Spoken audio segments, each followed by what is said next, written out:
पुनस्तु सह वीर्यं करवावहै तेजस्विनावधीतमस्तु मा विद्विषावहै। ओम शांति शांति शांति। हरिः ओम श्री गुरुभ्यो नमः।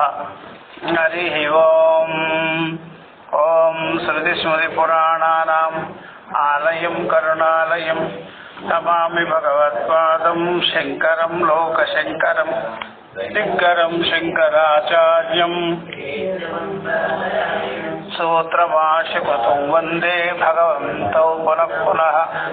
ईश्वरो गुरुरात्मेति मूर्तिभेदविभागिने व्योमवद्व्याप्तदेहाय दक्षिणामूर्तये नमः।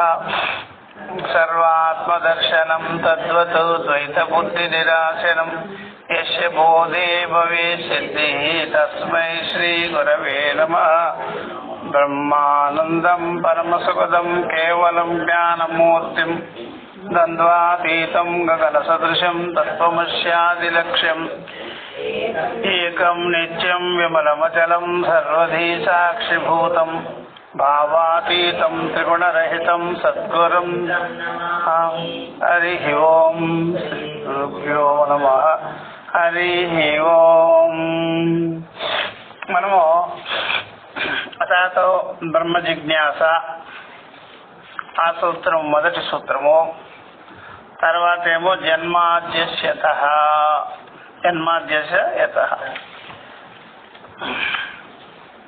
ఈ జన్మాద్యస్యతః అనే సూత్రము ఈ యొక్క జగత్తు సృష్టి స్థితి లయములు ఇవన్నీ బ్రహ్మము నుండే జరిగినవి. సృష్టి స్థితి లయాదులు అట్లాంటి బ్రహ్మమును జిజ్ఞాస చేయవలెను. మరి ఆ బ్రహ్మమునకు ప్రమాణం ఏమిటి? తర్కమా ఏమిటి అంటే శాస్త్రమే ప్రమాణము. కాబట్టి జన్మాద్యస్యతః అనేటువంటి సూత్రము కూడా శాస్త్రంలో నుంచి వచ్చింది. జన్మాద్యస్యతః ఏతో వాయుమాని భూతాని ఏన జాతాని జీవంతి అని. కాబట్టి బ్రహ్మమునకు శాస్త్రమే ప్రమాణమయ్యింది అని శాస్త్రయోనిత్వాధికరణము ప్రారంభమైంది. దానిలో రెండు వర్ణకాలు అని చెప్పేసినారు. మొదటి వర్ణకమేమో ఇక్కడ బ్రహ్మము సర్వజ్ఞము గనుక జగత్ కారణత్వ ప్రదర్శన సర్వజ్ఞం బ్రహ్మ ఇది ఉపక్షిప్తం అని చెప్పారు. దానినే దృఢం చేస్తూ చెప్తున్నారు. తదేవ దృఢయన్నాహ అని. ఇది రెండవ వర్ణకం. శాస్త్రయోనిత్వాత్ అని. శాస్త్రయోనిత్వాధికరణంలో ప్రథమ వర్ణకము. ఇదేమో శాస్త్రయోనిత్వాత్ అనేది సూత్రం. ఒక అధికరణానికి ఒక సూత్రం. కాబట్టి ఈ సూత్రం యొక్క అర్థం ఏంటి అంటే బ్రహ్మము వేదానికే మూలమై ఉన్నది అని. బ్రహ్మము వేదమునకే మూలం అయ్యింది, ప్రమాణం అయ్యింది అన్నమాట.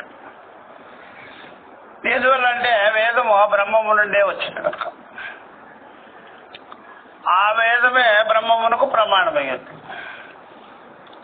శాస్త్రయోనిత్వాతు అని చెప్పేసిన. ఇది శాస్త్రయోనిత్వాతు.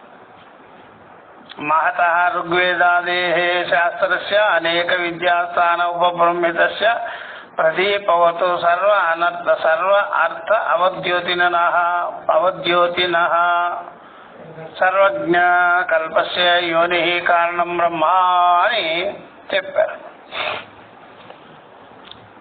ఈ మహతః ఋగ్వేదాది మహాశాస్త్రము దాంట్లో అనేక విద్యాస్థానములన్నీ ఉన్నాయి. అనేక విద్యాస్థానం, ఉపాసనలు, కర్మలు, ఇట్లాంటివి అనేక శాఖలు ఉన్నాయన్నమాట. అనేక విద్యాస్థాన ఉపబ్రహ్మితస్య అట్లాంటి అది ఎట్లాగా ఉంటుంది? ప్రదీపవతు సర్వార్థావత్ జ్యోతినః, దీపం ఎలాగైతే అంతటా ప్రకాశిస్తుందో ఆ రకంగా ఆ యొక్క ఋగ్వేదాది శాస్త్రము అన్ని విషయాల పట్ల అది ప్రమాణంగా జ్ఞానాన్ని చెప్తుంది అనమాట. అన్ని విషయాల పట్ల చెప్తుంది, ఏ విషయం వదిలిపెట్టే పని లేదు.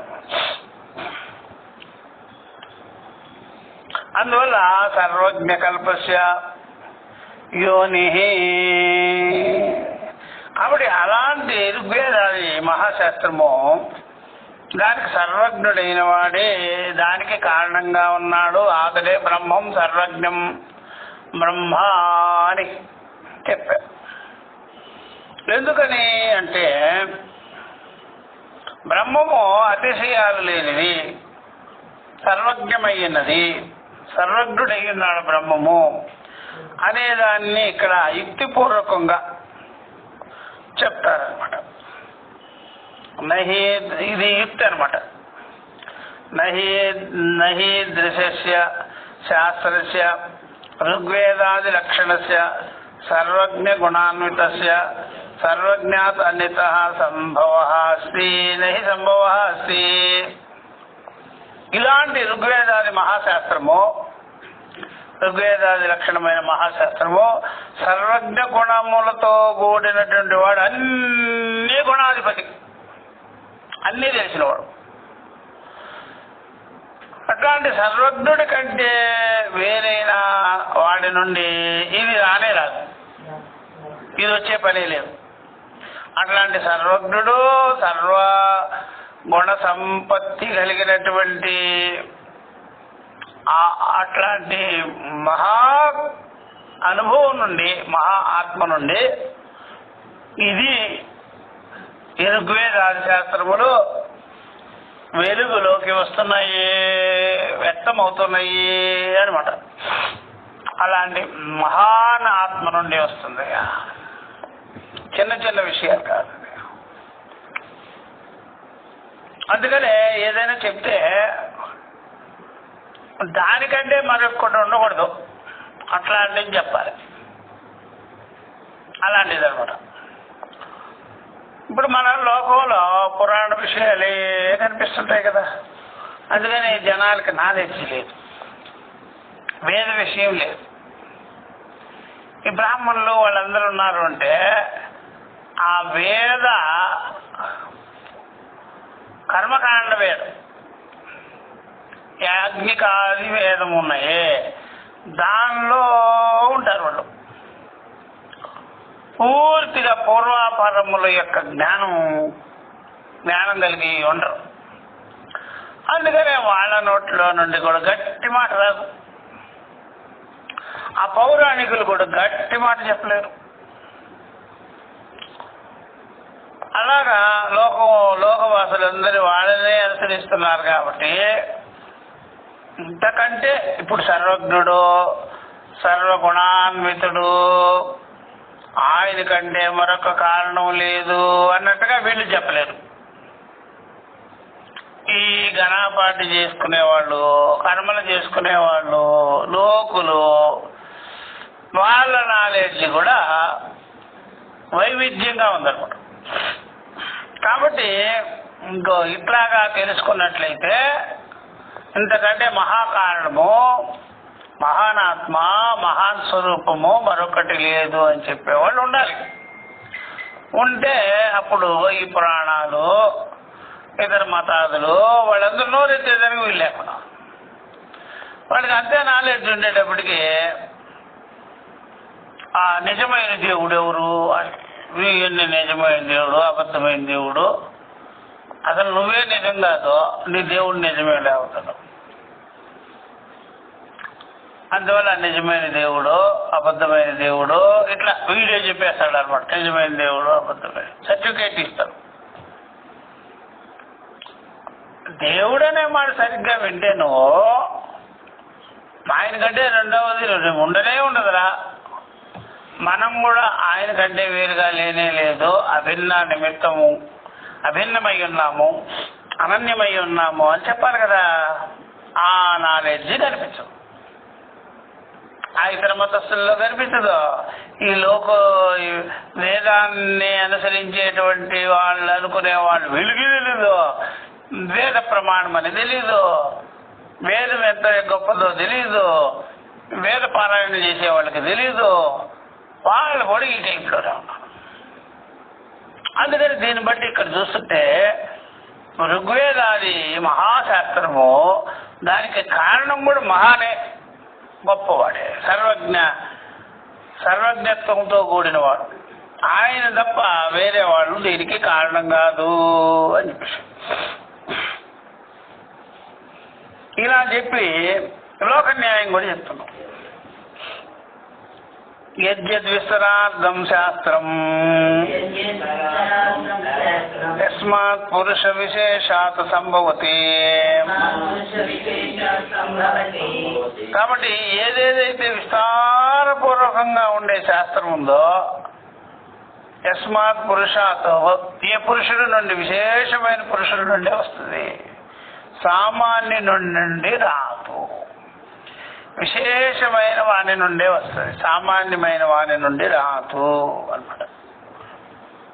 సామాన్యమైన వాడేమో మామూలు చిన్న విషయాలు తెలుసుకున్నవాడు, విశేషమైన వాడేమో సమగ్రమైనటువంటి జ్ఞానం ఉన్నవాడు, సర్వజ్ఞుడు, మహాన్. అందువల్ల పూర్వాపర వేదములన్నీ తెలిసినవాడు. ఆయనలో అతను వేదాహ అనేంత స్థాయికి వెళ్ళిపోయాడు. ఆయన జ్ఞానంలో, ఆయన అనుభవంలో వేదములైపోతాయి. అట్లా అంత స్థాయికి బాగు.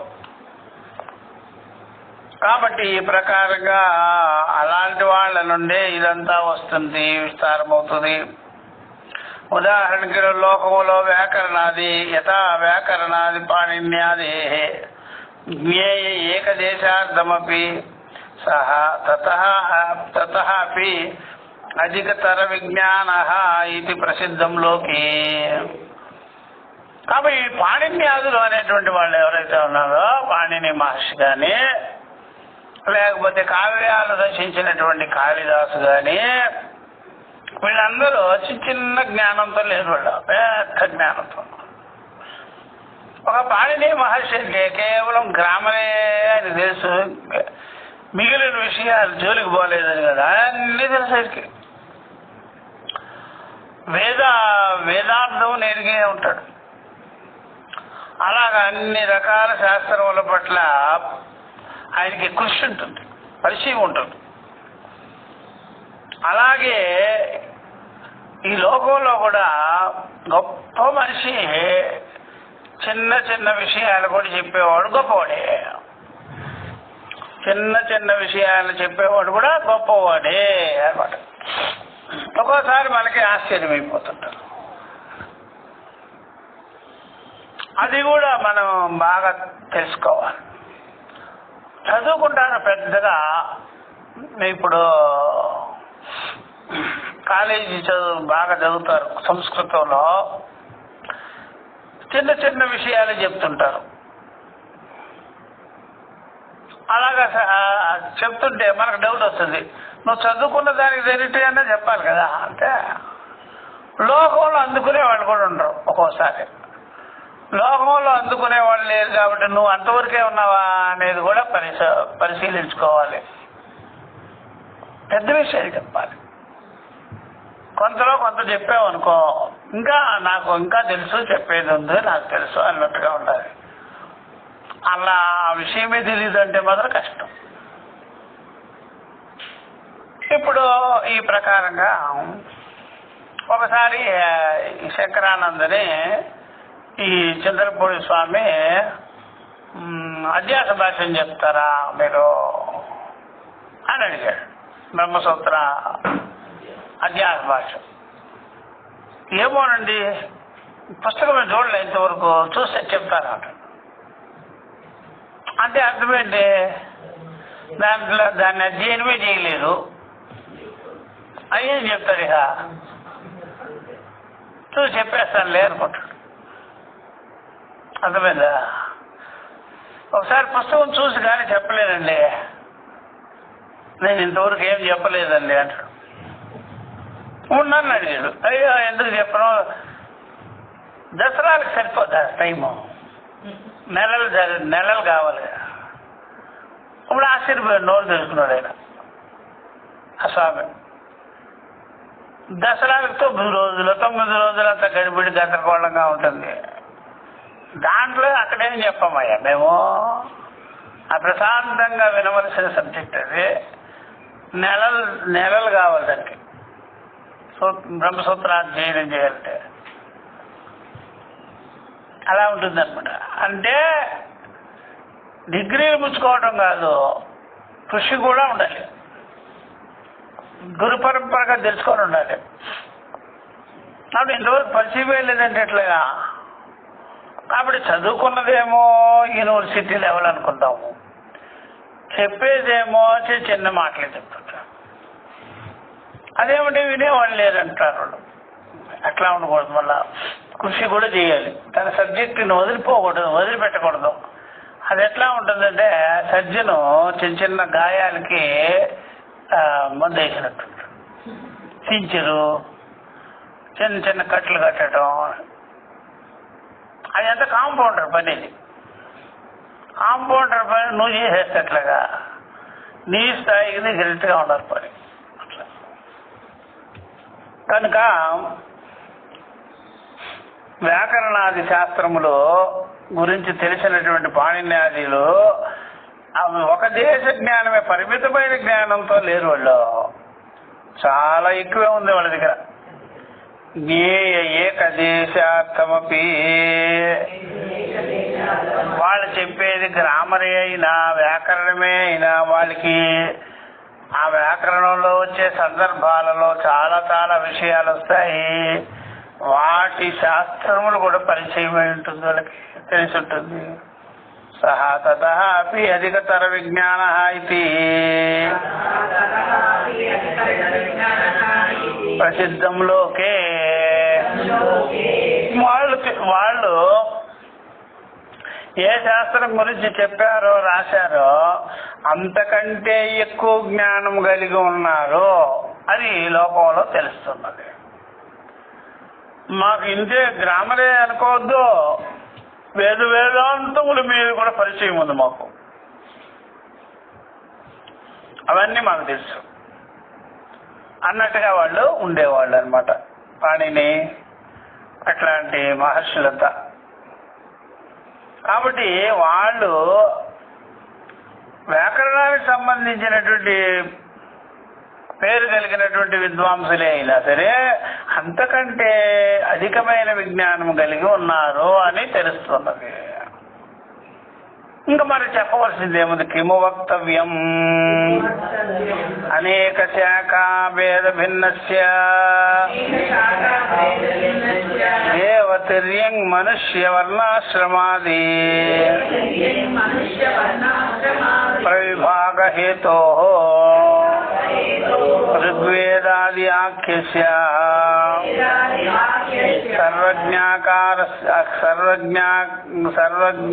సర్వజ్ఞానాకారస్య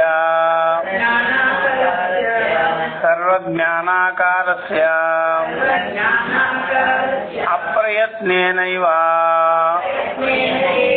లీలాన్యాయేన పురుష నిశ్వాసవత్ యస్మాత్ మహతః భూతాత్ యోనేః సంభవః. కాబట్టి దీనికి శృతి ప్రమాణం కూడా చూపిస్తారు. ఇంకా ఏం చెప్పాలి? ఆ పాణిని మహర్షి ఒక గ్రామర్ మీదే రాశాడు అనుకోవద్దు, ఇంకా ఎక్కువ జ్ఞానం ఉంది ఆయన దగ్గర. అది ఇది లోకంలో తెలుస్తుంది. పెద్ద డిగ్రీలు పుచ్చుకున్న వాళ్ళు కూడా చిన్న బేసిక్ రీడర్స్ అంతా కూడా రాస్తుంటారు. తతః అపి అధికతర విజ్ఞానః ఇది ప్రసిద్ధం లోకే కిము వక్తవ్యం అనేక శాఖా భేద భిన్నస్య అనేక శాఖోపశాఖలతో కూడుకొని అనేక భేదములతో అనేక శాఖా భేద భిన్నములున్నాయి. కర్మశాఖ, ఉపాసనా శాఖ, అగ్నిశాఖ, అట్లా ఉపాసనలు రకరకాల ఉపాసనలు. ఆ రకరకాల ఉపాసనలు ఇంకా అన్ని రకాలు ఉంటాయి అన్నమాట. ఉపాసన అంటే ఒకటే విధం కాదు. అన్ని ప్రకృతిలో ఎన్ని రకాలు ఉంటాయి, అన్ని ఉపాసనలు ఉంటాయి. ఇంద్రియాలలో కంటితో చూసేది అదొక ఉపాసన, చెవితో వినేది అదొక ఉపాసన, శబ్దం ఉంటుంది అదొక ఉపాసన, స్పృశించటం ఉంటుంది అదొక ఉపాసన, మానసిక భావాలు ఉంటాయి అదొక ఉపాసన, అగ్ని ఉపాసన, సూర్యోపాసన ఉంటుంది, వాయు ఉపాసన ఉంటుంది, వరుణోపాసన ఉంటుంది. ఇట్లా పలు రకాల వాటిపైన దృష్టిని సారించి ఏకాగ్రతని కలిగించుకొని ఆత్మభావం చేసుకునే పద్ధతులన్నీ ఉంటాయన్నమాట మనకి. అందుకని మనకి ప్రకృతితో కలిసి మెలిసి ఉంటాం. సనాతన ధర్మం వాళ్ళ ఉపాసనా భావాలు అంత ప్రకృతితో కలిసి మెలిసే ఉంటారు. ప్రకృతిని వదిలిపెట్టి జీవించరు. అందువల్ల వాళ్ళకి అన్నీ కూడా ప్రతి అణువు కూడా సంబంధం కలిగే ఉంటారు అన్నమాట. అనేక శాఖ భేద భిన్నస్య దేవతలు తిర్యంగ్ మనుష్య దేవతలు తిర్యగో పిపీలికాదులు ఈ విధంగా మనుషులు మరలా వాళ్ళకి సంబంధించినటువంటి వర్ణాశ్రమాదులు గుణాన్ని బట్టి బుద్ధిని బట్టి యోగ్యతను బట్టి ఆశ్రమాలు అంటే ఆయా గ్రూపులు అట్లా ఉన్నారు. వర్ణాశ్రమాది ఆశ్రమాలు అట్లా వర్ణాశ్రమాది ప్రవిభాగ హేతో ఈ విధంగా అనేక విభాగములతో కూడుకొని ఉండేటువంటి ఆ యొక్క ఋగ్వేదాది మహాశాస్త్రము దానికి కారణమైనటువంటి వాడు బ్రహ్మము కూడా గొప్పవాడే. ఋగ్వేదాది ఆఖ్యస్య ఆ ఋగ్వేదము అని చెప్పబడుతున్నటువంటి ఆ మహాశాస్త్రమునకు కారణభూతమైన వాడు ఆయన సర్వజ్ఞుడయ్యే ఉంటాడు. సర్వజ్ఞానాకరస్య సర్వజ్ఞానముతో కూడుకొని ఉంటాడు. ఆయన నుండి ఈ యొక్క శాస్త్రము అప్రయత్నముగా వచ్చేసింది. ఇప్పుడు శ్వాస నిశ్వాస అప్రయత్నంగా జరుగుతుంది. మనలో సంకల్పాలు అప్రయత్నంగా ఉండవు, ప్రయత్నపూర్వకంగా ఎమోషనల్స్, కామక్రోధాలు, ఇష్టానిష్టాలు, రాగద్వేషాలు, దాని యొక్క ప్రేరణతో సంకల్ప వికల్పాలు. శ్వాస నిశ్వాసలు సంకల్పాదులు లేకుండానే జరిగిపోతుంది. అప్రయత్నేనైవ లీలా న్యాయేన లీలుగా జరిగిపోతుంది. లీలా న్యాయేన పురుష నిశ్వాసవత పురుషుడు గాలి పీల్చుకున్నట్టుగా గాలి వదిలిపెట్టినట్టుగా జరిగిపోతుంది. గాలి వదిలిపెట్టినట్టుగా జరిగిపోతుంటుంది. ఈ యొక్క ఉత్పత్తి ఋగ్వేదాది ఉత్పత్తి. పురుష నిశ్వాసవతో యస్మాన్ మహత భూతాతు ఇట్లాంటి మహాభూతం అంటే మహాబ్రహ్మ, మహాత్మ, మహానాత్మ ఆయన యోని కారణ సంభవ అట్లాంటి ఆయన నుండి ఇదంతా వచ్చి ఉంది కాబట్టి ఆయనే మహాకారణమైనాడు. ఆయన నుండే సంభవిస్తున్నది. దీనికి దృష్టాంతం ఏం చెప్పినారు? అప్రయత్నంగా లీలా న్యాయంగా పురుషుడు నుండి గాలి ఎలాగైతే శ్వాస వచ్చేస్తుంటుందో, శ్వాస నిశ్వాసం జరుగుతుందో ఆ ప్రకారంగానే ఆ మహానాత్మ నుండి మహాభూతము అంటే మహాభూతమన్నా మహాత్మ అన్నా ఒక్కటే అనమాట. అట్లా ఆయన నుండి సంభవించింది, ఆయన్నే మనము కారణంగా స్వీకరించాలి, వేరే వాళ్ళు కాదు, మామూలు వాడు కాదు. సంభవ మామూలు కాదు. అస్యా మహతః భూతస్య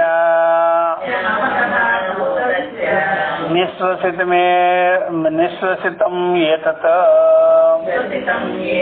ఋగ్వేదః ఇత్యాది శృతేః.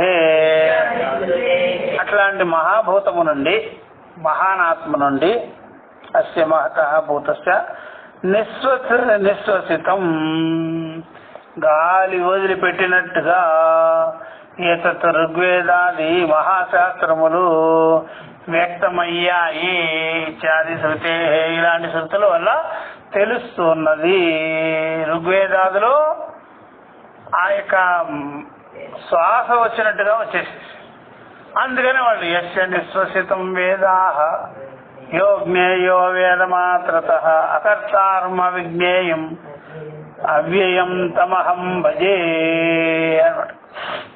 అలాంటి మహాభూతము నుండి, మహాత్మ నుండి, మహాబ్రహ్మము నుండి, మహాపరమాత్మ నుండి శ్వాసప్రాయంగా, శ్వాస నిశ్వాసప్రాయంగా ఇదంతా కూడా వ్యక్తమైంది అని చెప్పి తస్య మహతః భూతస్య నిరతిశయం సర్వజ్ఞత్వం సర్వశక్తిమత్వం చైతి. తస్య మహతః భూతస్య అట్లా మహాన్భూతమైనటువంటి, మహాన్ పరమాత్మ అయినటువంటి, నిరతిశయం అతిశయములు లేని, అతిశయాలే లేవు, సర్వజ్ఞుడైన సర్వశక్తిమంతుడైన బ్రహ్మము నుండే ఇదంతా శాస్త్రము రావాలి, వ్యక్తం కావాలి. ఈ శాస్త్రానికి మూల కారణం ఆయనే, శాస్త్రానికి మూల కారణం ఆయన. శాస్త్రం నుండే, శాస్త్రము యొక్క ప్రమాణం వల్లనే సృష్టి ఉంది.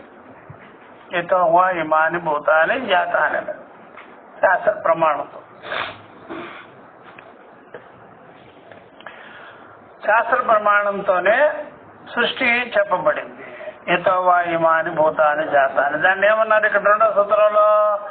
జన్మాద్యస్యతః. జన్మాద్యస్యతః అనే దాని సూత్రానికి ప్రమాణం ఎవరు? శాస్త్రమే. ఇప్పుడు బ్రహ్మమును తెలుసుకునేదానికి ప్రమాణం కూడా శాస్త్రం. కాబట్టి శాస్త్రమే యోనిగానున్నది బ్రహ్మమునకు అన్నమాట. శాస్త్రమే యోనిగానున్నది. దీంట్లో కలవని మాటలు, అవన్నీ పనికిరాని మాటలన్నీ ఉండవు. బైబిల్లో సృష్టి ఏం చెప్తాడో తెలిస్తే మళ్ళీ ఆశ్చర్యపోతాం. మొదటి రోజు ప్రకాశం వచ్చింది, తర్వాత రోజు సూర్యచంద్రాదులు పుట్టించినాడు. ఏమిటో ప్రకాశం, ముందు ప్రకాశం అంటివి, తర్వాత ఏమో ఇవన్నీ చెప్తివి, తర్వాత ఏమో ఈ చెట్లు పుట్టలు ఇవన్నీ అంటివి, తర్వాత 7వ రోజేమో రెస్ట్కి వెళ్ళిపోయినాడంటివి. రెస్ట్ తీసుకునేసాడట. ఇది 7th డే. ఏమన్నా అర్థమే ఉన్నది ఎక్కడికి పోయాడు రెస్ట్ తీసుకునేదానికి? ఎన్ని కాంట్రవర్సీ అన్నో ఎవరన్నా అడిగితే మాత్రం వాళ్ళ దెబ్బ ప్రమాణం అట్లా, అదే ప్రమాణము.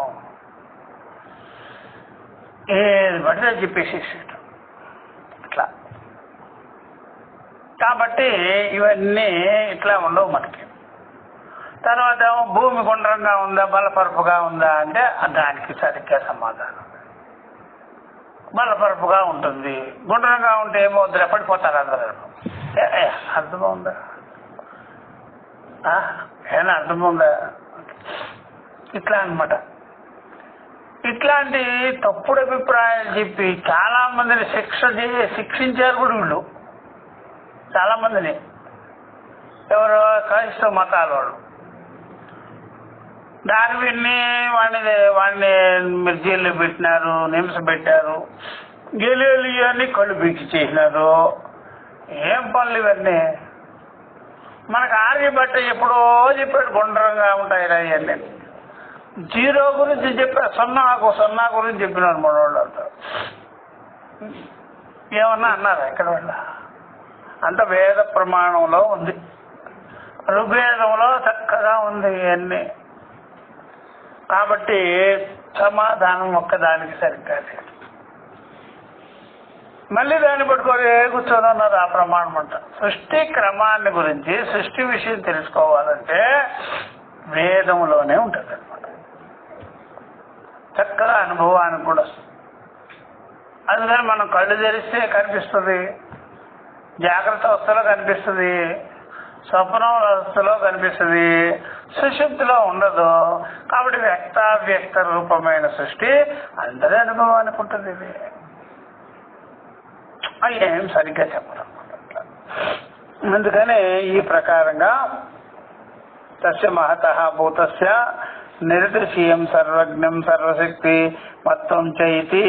కాబట్టి ఆ మహాన్భూతమైనటువంటి మహానాత్మ అయినటువంటి అతిశయములు లేనటువంటి సర్వజ్ఞుడైనటువంటి సర్వశక్తివంతుడైనటువంటి ఆయన నుండే ఈ యొక్క జగత్ సృష్టి అనేది శాస్త్రము యొక్క కారణం అనేది ఆయన వల్లే తెలుస్తుంది.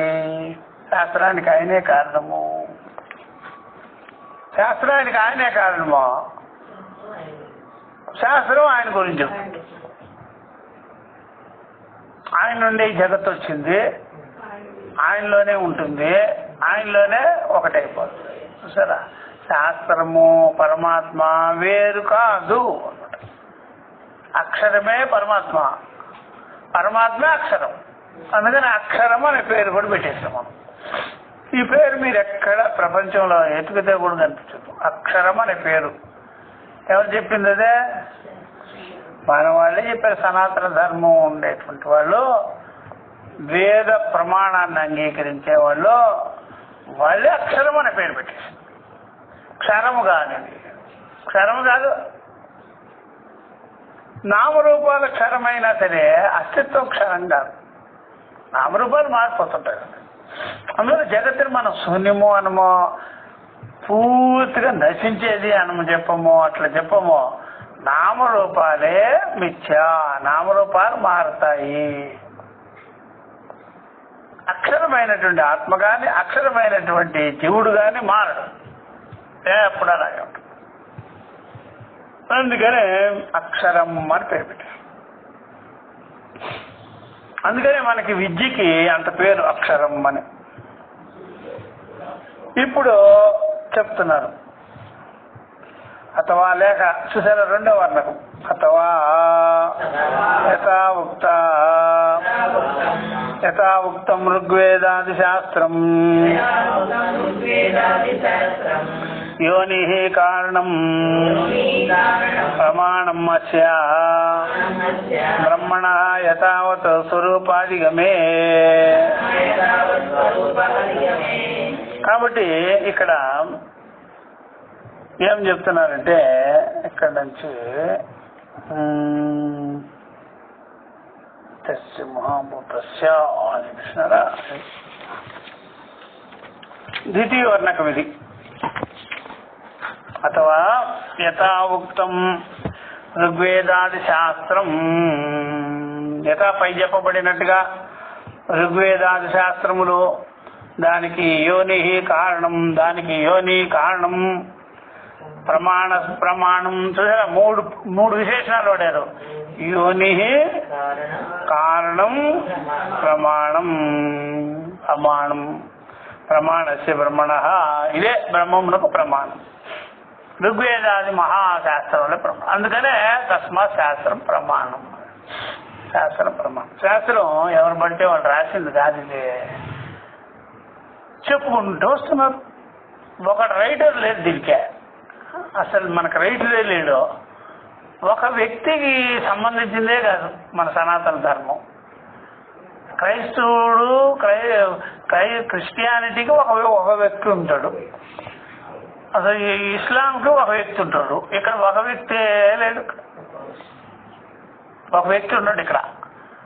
అదంతా శృతి పరంపరగా వస్తుంది. దీనికి పురుషుడికి సంబంధించింది కాదు, అపౌరుషేయం. పురుష బుద్ధికి సంబంధించింది కాదు, మహాన్ బుద్ధిదే, సామాన్యమైన బుద్ధి కాదు, మహాన్ బుద్ధి. అట్లా మనం తెలుసుకోవాలంటే కూడా పరీక్ష చేస్తే అట్లా మహాన్ బుద్ధిలో అందరి బుద్ధులు మునిగిపోతూ ఉంటుంది. ఇట్లా అందరిది ఈ ప్రపంచంలో ఉండే బుద్ధులన్నీ తీసుకొచ్చే అర్థమైందా, బెల్లం కానీ పాకంలో వేసినట్టే కరిగిపోతుంది. ఏది మహాన్ బుద్ధిలో అవతాత్రయ వ్యాపకమైన బుద్ధి, కాలదేశ వస్తువుల్ని మింగే బుద్ధి, దీన్ని మహాన్ బుద్ధి అంటారు. దీన్ని అపౌరుషేయం. పౌరుషేయం ఏమంటే ఉపాధి పరిచ్ఛిన్నమైన మైండ్. అపౌరుషేయం అంటే అవతాత్రయాన్ని వ్యాపించినటువంటిది. శరీరేంద్రియ సంఘాత రూపమైనది కాదది మహాన్ బుద్ధి. అందుకనే బెల్లం ముక్కలన్నీ ముక్కలు చేసి ఎట్లాగైతే కాస్త నీళ్లు పోసి దాంట్లో వేసేస్తే ఏమైపోద్ది, మొత్తం కరిగిపోతుంది. అట్లా ప్రపంచంలో ఉండే మేధావులందరినీ కరగబెడితే దీంట్లో కరిగిపోతాయి. ఖాళీయే ఖాళీ, సరిపోలేక అంటారు గొప్ప గొప్ప అనుకుంటారు. అందుకనే తెలియనప్పుడు ఏం చేసేవాళ్ళు అందరూ, వాడు చెప్పాడు, వీడు చెప్పాడు, మ్యాక్సిమల్లర్ చెప్పాడు, వాడు ఇక్కడ దొంగిలించుకొని పోయినాడు పుస్తకాలన్నీ. మ్యాక్సిమల్లర్ కాశీకి వచ్చా అన్నీ ఇక్కడి నుంచి పడుకుపోయినా అర్థం కాదు. అది పరంపరగా తెలుసుకోవాలి, గురువులు దగ్గర కూర్చోవాలి. అడదిడ్డమైన వాడే అవుతాం ఎక్కడికి పోయినా సరే. దారాసికో అనే ఉండేవాడు, వాడు షాజహాన్ కొడుకు, వాడు కూడా ఉపనిషత్తులు తీసుకెళ్లి పారసీలో అనువాదం చేసేసాడు. వాడికి నచ్చింది అది. అయినా సరే గురు పరంపరగానే వినాలి, శృత పరంపర.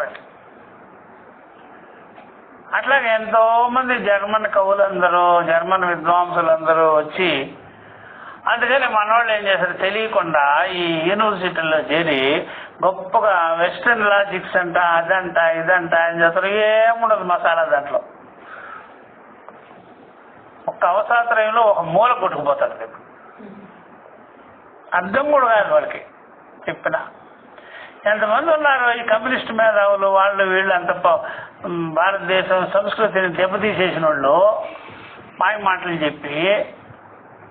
ఎందుకు దెబ్బతీసినారంటే వీళ్ళకి ఇక్కడ వాళ్ళకే అందుబాటులో ఉండదు అది. ఎందుకంటే ఆ మైండ్ వేరు. వేదార్థమును తెలుసుకోవాలంటే ఎవరికి పడితే వాళ్ళకి సాధ్యపడేది కాదు. దానికి మంచి బుద్ధి ఉండాలి, పరిపక్వతమైన బుద్ధి ఉండాలి. అట్లాంటి శ్రోత్రియుడు బ్రహ్మనిష్ఠుడైన గురువు ఉండాలి. వాళ్ళ దగ్గర కూర్చొని తెలుసుకోవాలి. ఎవరికి పడితే వాళ్ళకి సాధ్యమయ్యేదే కాదు.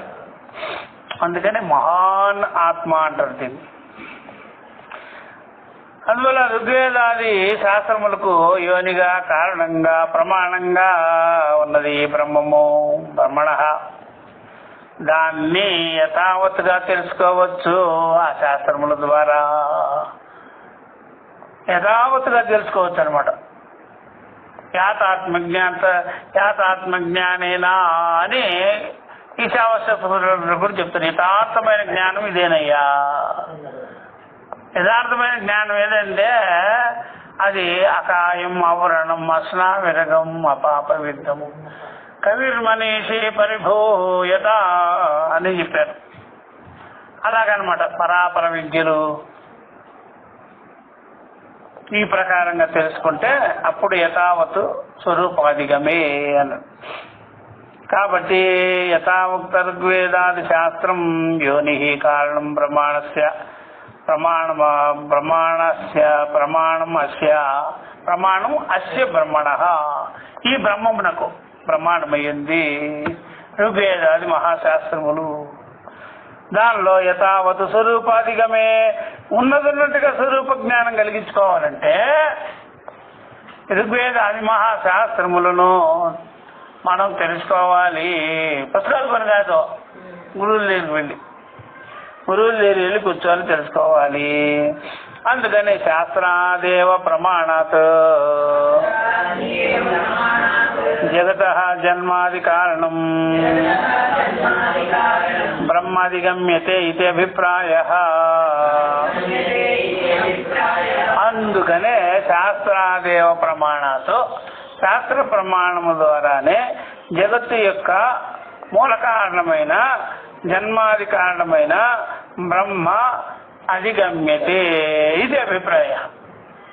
అందువల్ల శాస్త్ర ప్రమాణం ద్వారానే జగత్తుకి మూల కారణమైన జగత్తు యొక్క జన్మాది కారణభూతమైన జగత్తుకి ఏముంది?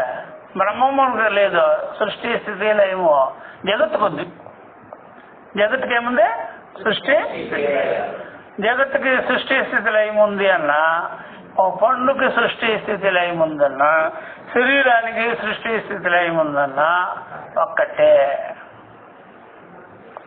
ఇది అందువల్ల జగత జన్మాది కారణం బ్రహ్మాధిగమ్యతే. ఈ బ్రహ్మమును ఈ ప్రకారంగా మనం తెలుసుకొనుచున్నాము ఋగ్వేదాది మహాశాస్త్ర ప్రమాణముల ద్వారా అని ఇది అభిప్రాయ చెప్పారు. కాబట్టి బ్రహ్మాధిగమ్యతే ఇది అభిప్రాయ చెప్పి చెప్తారు ముందుకి. శాస్త్రం ఉదాహృత్య పూర్వసూత్రే శాస్త్రం ఉదాహృతం, శాస్త్రాన్ని ఉదహరించారు కూడా, శాస్త్ర ప్రమాణాన్ని చూపించినారు కూడా పూర్వసూత్రే. దీనికి ముందు సూత్రం ఏంటి? జన్మాద్యస్యతః. అసలు శాస్త్ర ప్రమాణం అక్కడే చూపించేసింది. ఫర్దర్ మళ్ళా శాస్త్ర యోనిత్వాత్ అని చెప్పారు. ఎందుకు చెప్పినారు అని అడుగుతారు వాడు. అది జన్మాదుల కోసం సూత్రాన్ని శాస్త్రం ద్వారా తీసుకున్నాం. జన్మాదుల కొరకు శాస్త్ర ప్రమాణం తప్ప వేరేది లేదు. అందువల్ల శాస్త్రంలో ఉండే ప్రమాణాన్నే జగజ్జన్మాది విషయంలో చెప్పినాము. శాస్త్రమే ప్రమాణం. మరలా శాస్త్రమే ప్రమాణం శాస్త్రయోనిత్వాత్ అని చెప్తున్నాం.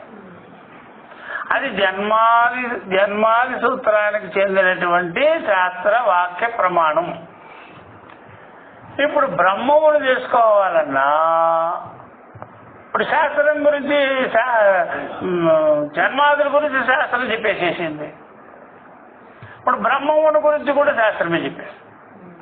అందుకని బ్రహ్మ విషయంలో ప్రమాణం ఎవరంటే శాస్త్రయోనిత్వాత్, శాస్త్రమే ప్రమాణంగా ఉన్నది. జన్మాదుల గురించి చెప్పాలంటే ఓన్గా మనమేమీ లాజిక్ లేదు మన దగ్గర. దానికి కూడా ఎవరు చెప్పారో శాస్త్రమే చెప్పేసి. బ్రహ్మమును గురించి చెప్పాలన్నా శాస్త్రమే ప్రమాణం. ఇప్పుడు జగత్తు గురించి చెప్పాలంటే శాస్త్రం ఎందుకు ప్రమాణం? మనమే తెలుసుకోవచ్చు కదా. ఎట్లా తెలుసుకుంటావయ్యా?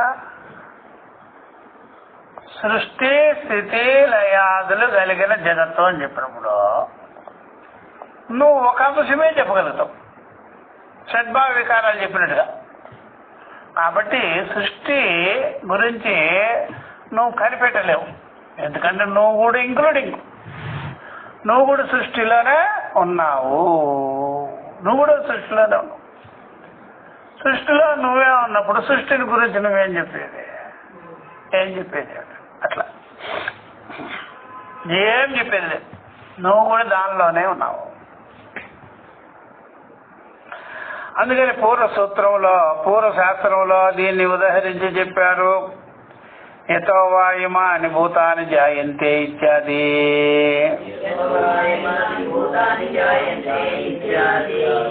యతో అంటే ఎప్పుడైనా సరే యస్మాత్ అనమాట.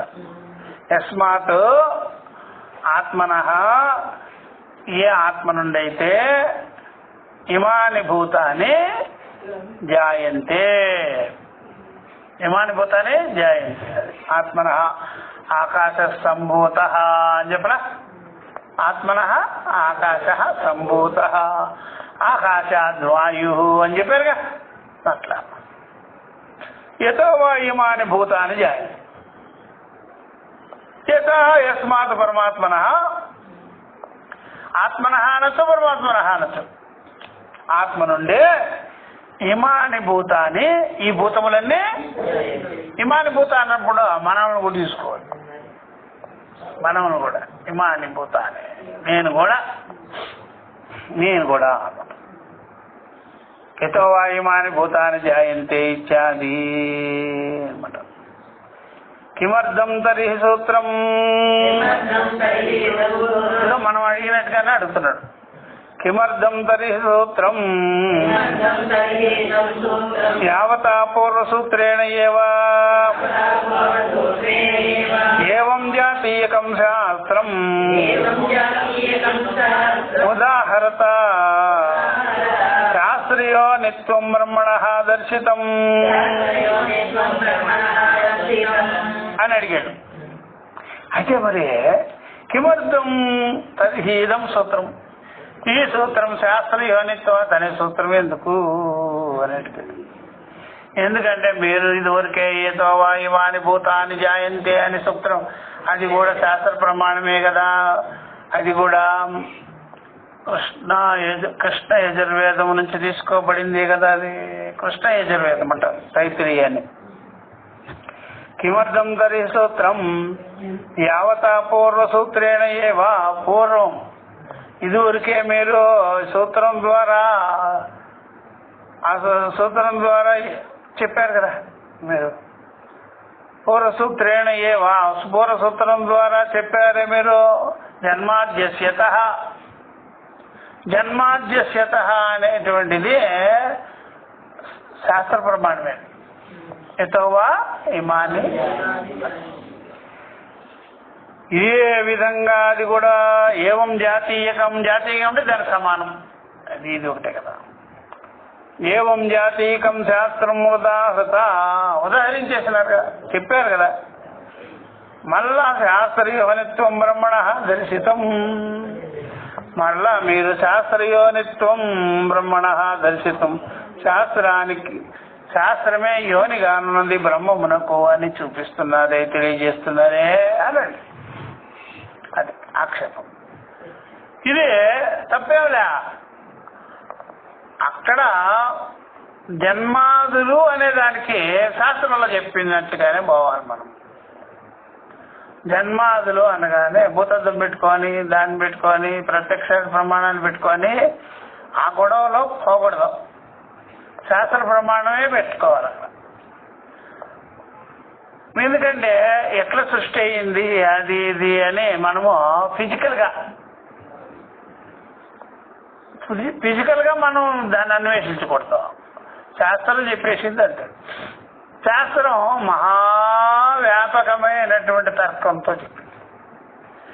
మన దగ్గర అంత తర్కం లేనే లేదు, చిన్న చిన్న తర్కాలు ఉన్నాయి సృష్టి విషయంలో.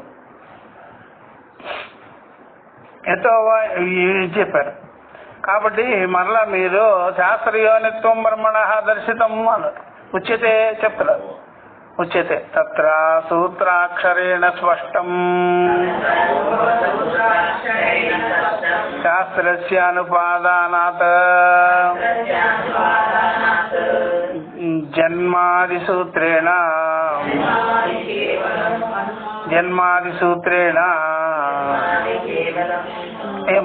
ఏముంది అదిగో ఇది రావాలి.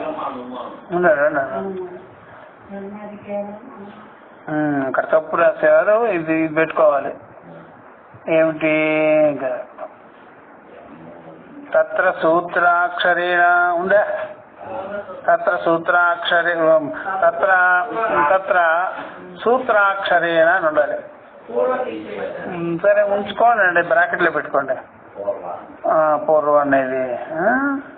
తత్ర పూర్వసూత్రాక్షరేణ ఉంది అంతే. సూత్రాక్షరేణ స్పష్టం ఉందా లేదా? స్పష్టం శాస్త్రస్య అనుపాదానాత్ ఉందా? జన్మాదిసూత్రేణ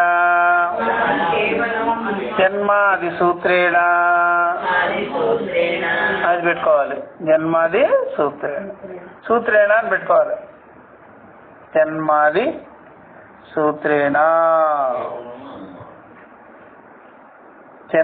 సూత్రేణ అని పెట్టుకోండి. జన్మాది సూత్రేణ తర్వాత కేవలం అనుమానముపన్యస్తం ఇది ఆసంకేత.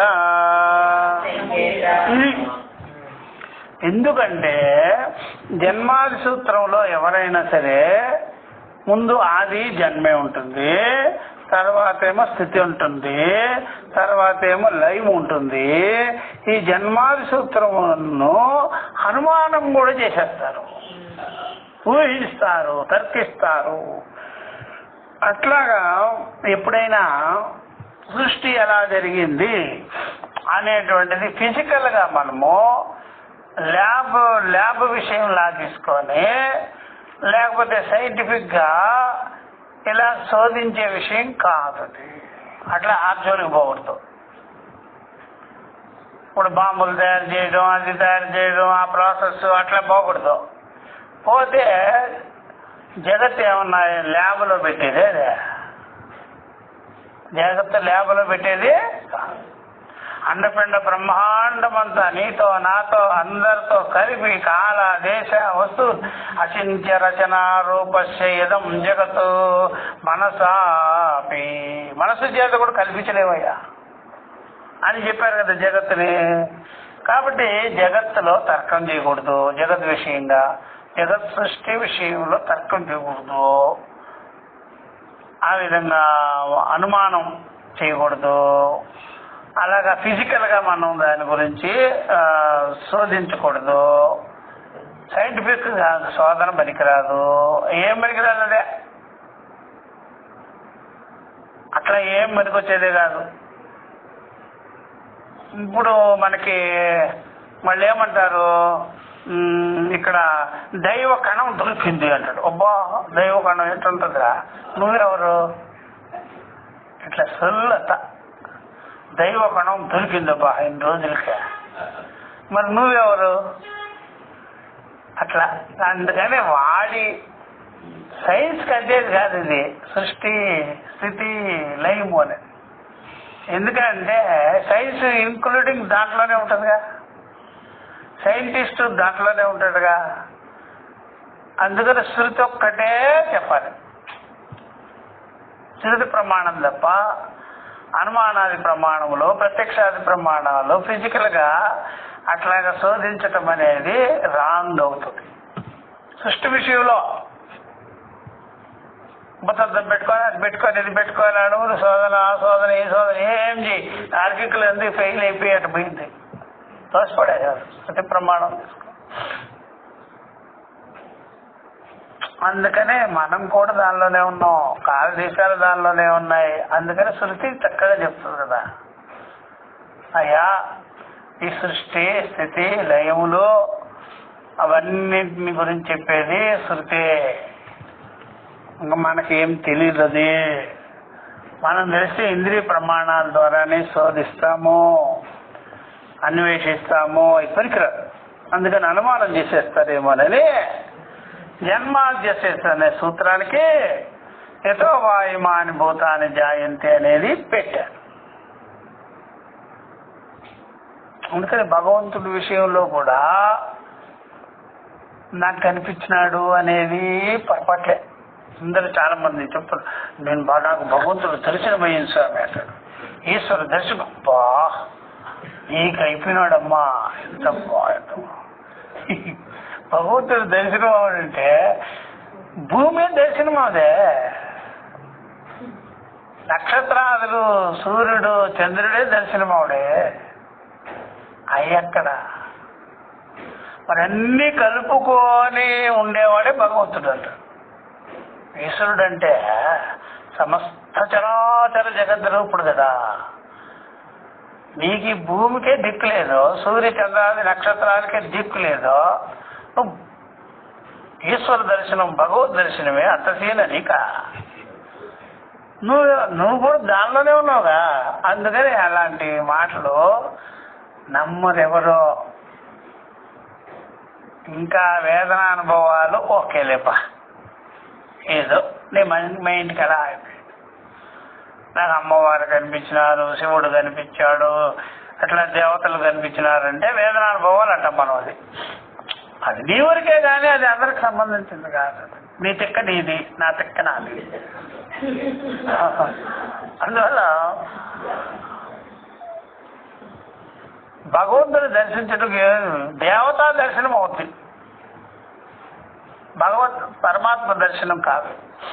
ఎందుకంటే అంతా పరమాత్మే కదా, దర్శనం అయ్యేది ఎందుకో. భూమిని వదిలిపెట్టి భూమి మీద అడుగు వేయకుండా భూమిని చూడరా, చూద్దాం. మీ వల్ల కాదు. మరి విమానంలో నుంచి భూమిని చూడొచ్చు కదా, అప్పుడు కూడా దాని గ్రావిటీలోనే ఉన్నాం. లేదంటే డామను ఎక్కడికి వెళ్ళిపోతాం. భూమి యొక్క ఆకర్షణలోనే ఉంటున్నది. భూమి అది ఇంజన్ ఆపేస్తే డామను పడిపోతుంది. ఇంకే ఎగురుతూనే ఉంటాయి. ఇంజన్ ఆపేసినాం అనుకో ఆగిపోయి. ఈత కొట్టలేదు అనుకో, వాడు ఏం చేస్తాడు, నదిలో మునిగిపోతాడు. ఈత కొడుతున్నాడు కాబట్టి నేలపైన ఉంటాడు. అందువల్ల విమానాలు, ర్యాకెట్లు అవన్నీ కూడా భూమి ఆకర్షణ శక్తిలోనే ఉంటుంది. భూమి ఆకర్షణ శక్తి అంతర్గతంగానే పనిచేస్తుంది.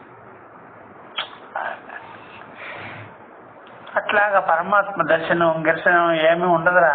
ఆత్మ దర్శనం లేదు, బ్రహ్మ దర్శనం లేదు, పరమాత్మ దర్శనం లేదు. ఆమస్మే అని చెప్పు అంటే కరెక్ట్. నేను బ్రహ్మమే అయి ఉన్నాను అట్లా. అందుమీద అట్లా అనమాట. తత్ర సూత్రాక్షరేణ స్పష్టం శాస్త్రానుపాదానాత్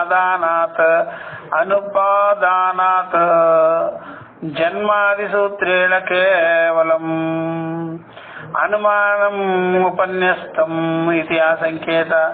ఇక్కడ అనుమానం చేయొచ్చు కదా, అందుకనే వాళ్ళు ఏం చేసినారంటే జన్మాది సూత్రానికి యతోవాయమాని భూతాని అనేటువంటిది శాస్త్ర ప్రమాణాన్ని చూపించారు. అంతేగాని జన్మ ఇలా జరిగింది అలా జరిగిందని భూతత్వం తీసుకొని కూర్చొని చెప్పింది కానీ కాదు.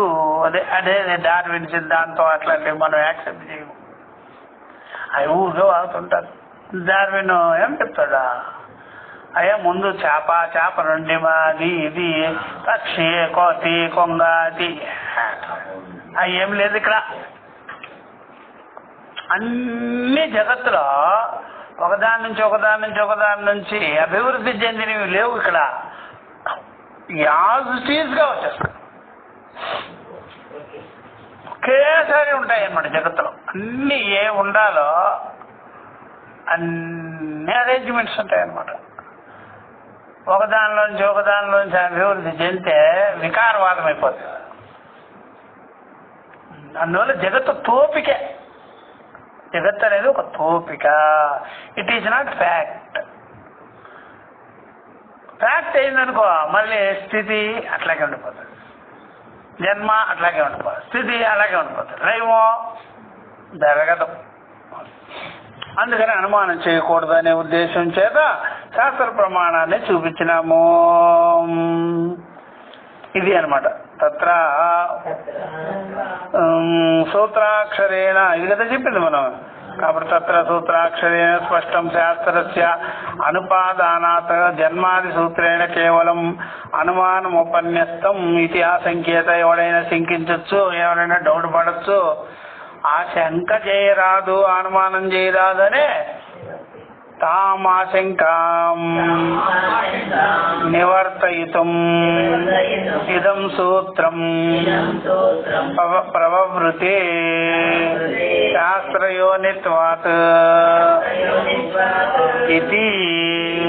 అందువల్ల వేరే బైబిల్ రాసుకున్నట్టుగా ఖురాన్ అవన్నీ యేసుక్రీస్తు పుట్టిన చాలా వందల సంవత్సరాల తర్వాత బైబిల్ వచ్చింది. అది ఫస్ట్. మళ్ళీ దానిలో గందరగోళం అంతా ఉంటే మళ్ళీ సెకండ్ ఇట్లా అనమాట.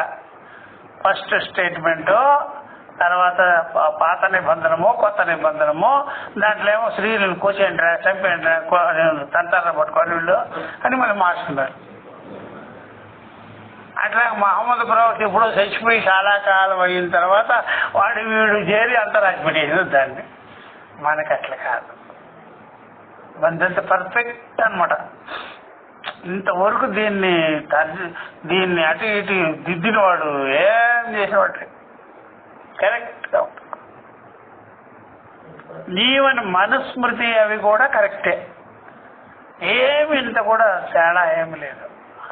గుణాలను బట్టి చెప్తారు. మార్పు ఏముండదు, మార్చుకునేది ఏముంది, అప్డేట్లు ఏముండదు. సామాజికంగా కొన్ని పనికి రాకపోతే పక్కన పెట్టుకో, అంతేగాని శాస్త్రాన్ని ఏం జీవితో అది మళ్ళీ వస్తుంది. మళ్ళీ పాత ఫ్యాషన్లు పోయి కొత్త ఫ్యాషన్లు వస్తాయి, మళ్ళీ కొత్త ఫ్యాషన్లు మళ్ళీ పాత ఫ్యాషన్లు దూరుతూ ఉంటాయి. అట్లా కాబట్టి శాస్త్రము మనకి ఇంతవరకు అర్థం కాదు నీకు, అంతేగాని దీన్ని ఏమి తీసిపారేసే పనే లేదు. అట్లా ఉంటుంది గట్టిది. వేదశాస్త్రం అంటే సామాన్యం కాదు అది. అట్లా అందువల్ల ఎవరైనా శంకిస్తారేమోనని నివర్తయితం ఇదం సూత్రం ప్రవగతి. ఈ సూత్రం వచ్చిందయ్యా శాస్త్రయోనిత్వాతిథి. కాబట్టి జన్మాద్యసేతనే జన్మాద్యసిత అనే చెప్పినప్పుడే శాస్త్రంలో ఉండే వాక్యమే తీసుకొచ్చి దాంట్లో పెట్టారు. ఇండివిజువల్ గా చెప్పుంటే మళ్ళీ అనుమానం అయిపోతాయి. అందుకని శాస్త్రమే ప్రమాణం మనం తీసుకోవాలి, కానీ ఎవడు పడితే వాడు చెప్తూ పోతుంటే ఎట్లాగా నిలవబడదు అనమాట. అందువల్ల శాస్త్రయోనిత్వాతి అని చెప్పేసి అట్లా ఇప్పుడు చెప్తున్నారు చూడండి. శాస్త్రయోనిత్వాత్ అని వచ్చిందనమాట. శాస్త్రమే ప్రమాణము అని. సరే, ఇది ఒకసారి చెప్పిన తర్వాత మనము ఒక సెంటెన్సే చెప్తాము, నెక్స్ట్ క్లాస్కి పోతాం. కథం పునః బ్రహ్మణ శాస్త్ర ప్రమాణకత్వం ఉచ్యతే యావత ఆమ్నాయస్య క్రియార్థత్వాత్ ఆనర్ధక్యం అతదర్థానాం. ఇది ఉందా? కథం పునః ఎక్కడుందో, ఎక్కడ తెలుగులో కింద. ఇది 54వ పేజా? 54వ పేజీ. 54వ పేజా? సమన్వయ అధికారంలో ఇచ్చాడా? ఇక్కడ అలా ఇయలేదులే.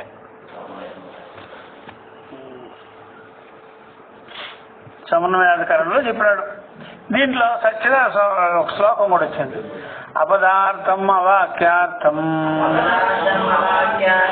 అవాంగ్మానస గోచరం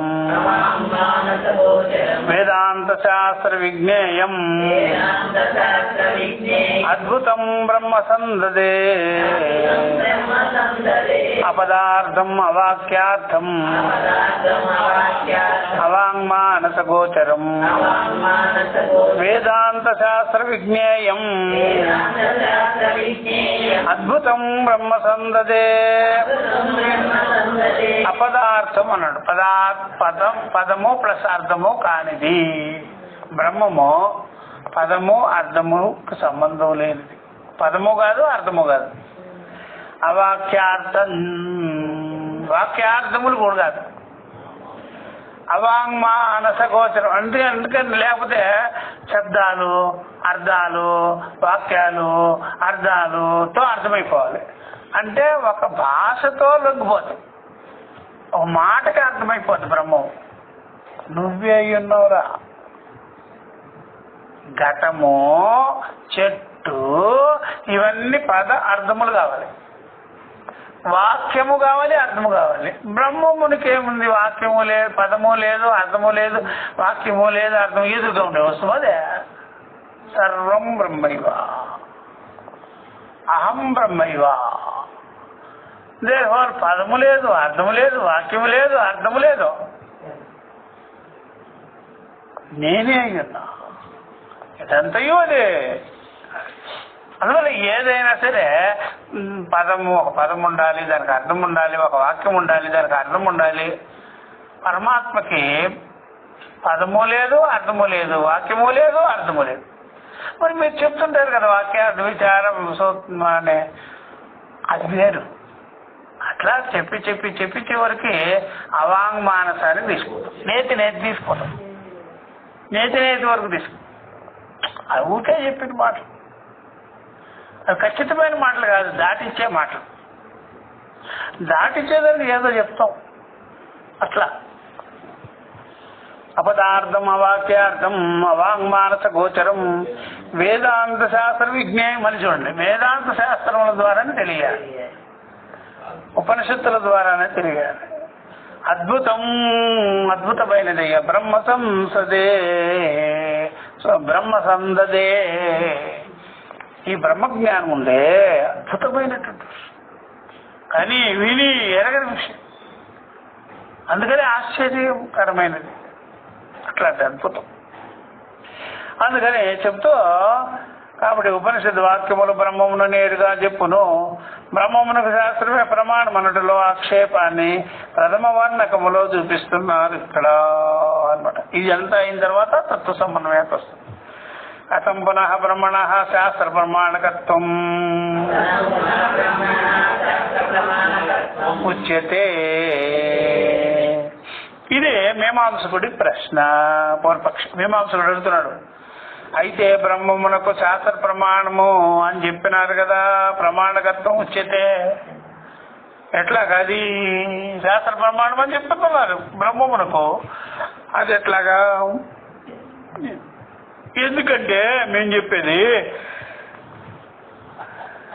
యావత ఆమ్నాయస్య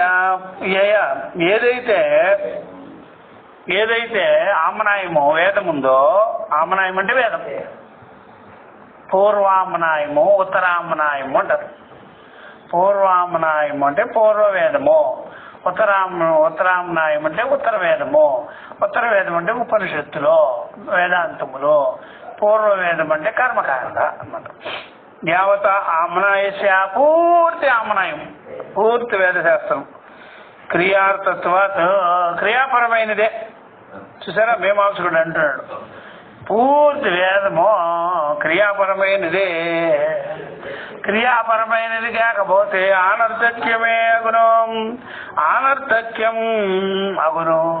అతదర్థానం క్రియాపరమైన అర్థములు లేదు కనుక, క్రియాపరమైన అర్థములు లేవు దానిలో. క్రియాపరమైనటువంటి అర్థములు లేకపోతే అది అనర్థమే అయిపోతుంది. అన్నిటికీ క్రియ ఉండాలి, అన్నిటికీ చెయ్యి, లింగ్, లోటు, తవ్యం, లింగ్ ఇట్లా చెయ్యి, ఇట్లా చెయ్యి, ఇట్లా చెయ్యి అని చెప్పి క్రియార్థత్వాదామ్న యస్యాం. కాబట్టి పూర్తి వేదమంతా కూడా పూర్తి క్రియాపరమైనది, కర్మపరమైనది. ఆనర్ధక్యం అదర్థానం, ఆ కర్మపరమైనది కాకపోతే ఆనర్ధక్యం వచ్చేస్తుంది, అనర్థం వచ్చేస్తుంది, అనర్థం చేకూరును. అతదర్థానం, తదర్థానం అంటే అర్థం ఏంటి? అర్థం ఉండాలి. అతదర్థానం ఉండాలి, అర్థం లేదు. అంటే క్రియాపరమైన అర్థం ఉండాలి, క్రియాపరమైన అర్థం లేకపోతే వ్యర్థం. ఇది క్రియాపరత్వం శాస్త్రస్య ప్రదర్శితం. అందువల్ల క్రియాపరంగానే శాస్త్రములో, వేద శాస్త్రంలో చెప్పబడినది అంటాడు. క్రియాపరంగానే చెప్పబడింది అట్లా. అందుకని మేమేమంటున్నామంటే చెప్తున్నాను, అతః వేదాంతానాం అనర్థక్యం. దేర్ఫోర్ వేదాంతములన్నీ అనర్థక్యం, అర్థము లేనివే. కర్మ లేదు వేదాంతములకు, కర్మ లేదు. కర్మ ఉంటేనే కదా, కర్మరహితం అయితే ఎట్లాగా? కర్మ ఉండాలి వేదాంతం. ఎందుకని అట్లా అన్నారు? వేదాంతానికి కర్మ అర్థం లేదు, అర్థమే లేదు అంటే కర్మార్థములు లేవు, క్రియార్థములే లేవు అని ఎందుకు అంటున్నారు? అక్రియ అర్థత్వాత్ చెయ్యమని ఎక్కడ చెప్తున్నారు?